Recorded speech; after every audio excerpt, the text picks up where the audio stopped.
GTM star চ্যানেলের উদ্যোগে আজকে বিশেষ নিবেদন পদ্মশ্রী কাজী মাসুম আক্তার দেশপ্রেমিক, নির্ভীক, প্রতিবাদী একটি আওয়াজের নাম হলেও তিনি যেমন জাতীয়তাবাদের একজন প্রতীক, তেমনি তিনি একজন সৎ মানুষ হিসাবে বহু মানুষের কাছে সততারও প্রতীক।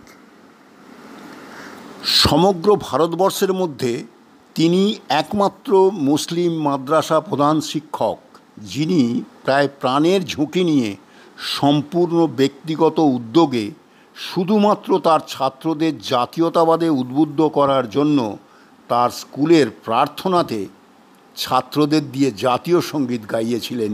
এটাই ছিল তার অপরাধ।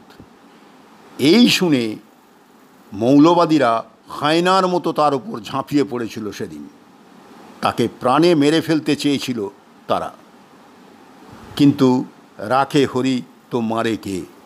ঈশ্বরের কৃপা আর অসংখ্য মানুষের ভালোবাসা তাকে আমরা জীবিত ফিরে পেয়েছি।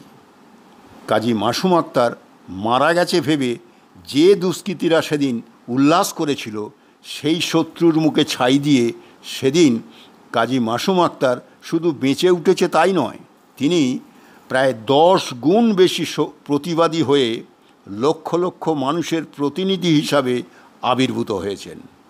তাই তাকে এখন ছুঁলে 18 নয় 36 ঘা খেতে হবে। তাই সাধু সাবধান। একটা সাবস্ক্রাইব আর লাইক অবশ্যই করে যাবেন। ধন্যবাদ।